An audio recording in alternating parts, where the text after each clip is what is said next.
thankfully, we are not getting a lot of calls. Our people are not that worried. They're extremely diversified. We have trained them, and they're really very comfortable. And occasionally, we just get questions like, "Hey, should we be changing our strategy?" Mm-hmm. And this is all coming from that big word that we keep talking about, uncertainty. Mm-hmm. And I want you to understand that the Fed Beige Book that came out earlier this month mentioned the word uncertainty 47 times. That is more than the COVID era. That is more than the financial crisis in 08, 09. That is more than when the tech bubble popped in 2002. So we are truly in unprecedented uncertainty, at least with regard to the Fed. And I'm that's glad. manifesting itself when you I, see consumer sentiment numbers and yeah. stuff like that. People are nervous. Yeah, people are nervous, but I'm glad you pointed that out because it's almost. I'm not going to criticize my colleagues in the press corps because they have a tough job, and the people in the press lockup. I did that back in the old days at Treasury, where they would phone it and then we would call it in. They rang a bell, but when you point out how many times uncertainty was mentioned in the Beige Book, and yet today everyone made a big deal out of uncertainty around the economic outlook has increased, as if, oh my gosh, it's the first time the Fed has said that, but. When you hear that, and you mentioned your clients understand, okay, uncertainty, but that doesn't mean you jump ship. And you pointed out, I mean, you and I are old enough to remember 1987, 2001, 2008, 2020. I mean, and we're talking about greater than 30% drops in those cases. When I hear people say this time is different, when you hear people say that because they think this time is different, is it? Yes, it's actually different every single time, but it doesn't change the rules. So you can control risk in two different ways. You can try to jump in and out of the market. That's been proven time and time again.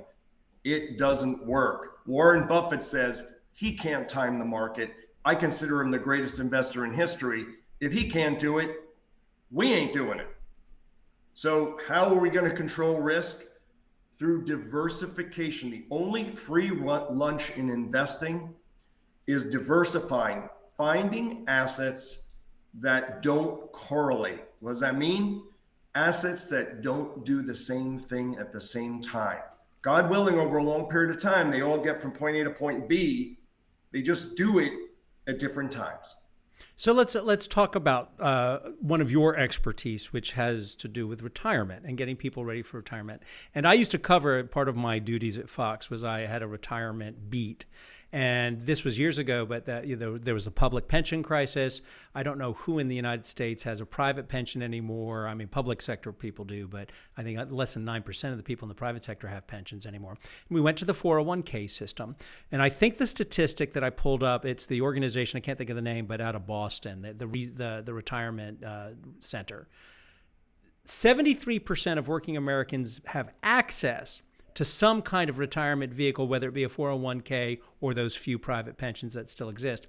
But only 53% take part in the vehicle that's available to them. Are you seeing that in real world numbers?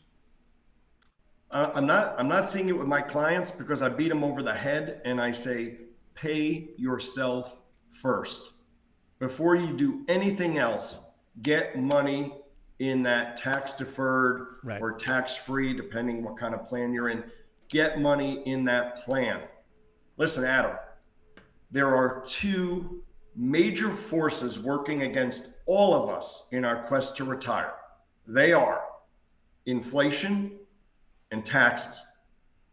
So if you could pay yourself first and get money in that retirement plan, and Uncle Sam can't touch that money for 20, 30, 40, 50 years, that is huge.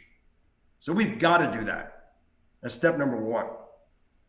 The issue is also that we are now responsible for our retirement. As you said, the pensions are gone. Mm-hmm. Our life expectancy has gone from 68 in 1950 to 79. We're living longer. The money's got to last longer. We don't have the pension. We are now responsible for our retirement. So who's training us? Who's teaching us how to retire? No one. No one's teaching us how to do it. Go back to college. Think of the most ridiculous elective that you took in college. For me, it was sociology of the family. Mm-hmm. Imagine if you took that elective and replaced it with how to manage your money and plan for retirement. Our Yeah. success rate would probably be way higher. It's not in our society yet. I don't know why. They should teach it in high school. Mm-hmm. In Long Island, I used to go to the high school and I would teach the kids after school about retirement.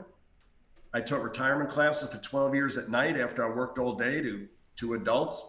But there's just a real problem in this country. We're telling everyone you're responsible for it, but we're not going to tell you how to do it. The way I would that lesson, and I was fortunate enough to have two older brothers, one of whom went to Wharton and used to hit me over the head. You need to do this when I was very young. You might have gone to school with them. We'll talk after the show.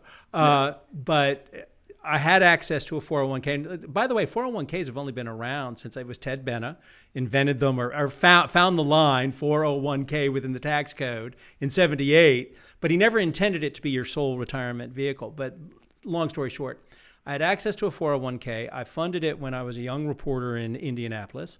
And then I left that job and I took that money and I was able to put it into the Vanguard Index 500. That's what my brother at Wharton said. And then in 99, I think the U.S. government, if you paid taxes, you could convert to a Roth. And I did that. Haven't touched that since. But I know what I put in 1999 is not what I got now, because what I got now has a big smile on my face. And I haven't touched it.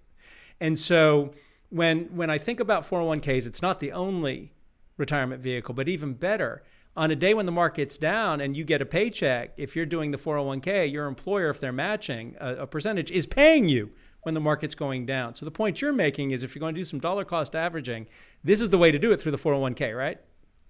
Correct. And we all know it's hard to save money.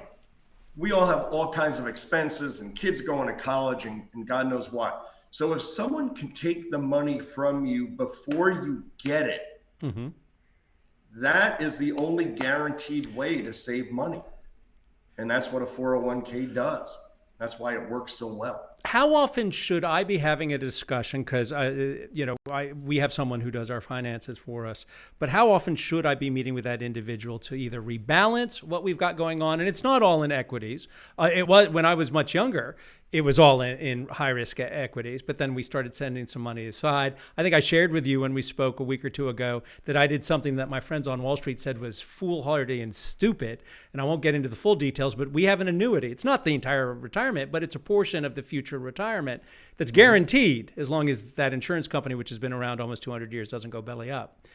What would you say to a client who comes in and quotes the guy on TV and says, I would rather, get on the Titanic than sell an annuity? Isn't that something people should consider, though, as they're close to the final part of work, as a way to secure some income in retirement? So the answer is maybe.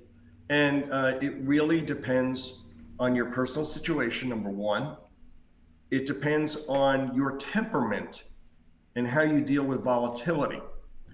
We have data, we have seen data that people left to their own devices in their 401k plans. They sell low, the markets go down big, they get nervous, they get their statement, they panic, they sell. The market goes up, the market's going up, all of a sudden they've got FOMO, and then they're getting back in and they're buying high, and so their returns are awful. If you're one of those people and you're an emotional investor, then a guaranteed income can make a tremendous amount of sense for you. So it really just depends on who you are as an individual. But you asked before about, when should we be reviewing, how often? And so the first of all, the first step, because I said no one knows what to do with regard to retirement. Mm-hmm. The very first step is have a plan. This is the age-old saying, people don't plan to fail, they fail to plan. Mm-hmm. And what does that mean? We do something called a data gathering. And by the way, 67% of Americans age 50 to 74 admit they have absolutely no retirement plan. They don't, nothing. They don't know what they're doing. Got to sit down and make assumptions about spending, about retirement, about longevity, about inflation, about taxes. And we run it. We put it to the test. Then we do a Monte Carlo analysis, which Yep. means we even change the order of returns and we get a percentage of success and failure. But what comes out of it, especially for younger people, is a number. If you want to do all the things you just said, you need to save X amount per month. Everyone should know that number. Now, they might come back and say, that's impossible. We can't do that. All right, then something needs to change. You need to spend less. You need to retire later. But let's find that out way earlier, Right. and not after people have retired. 37% of retirees have no savings left.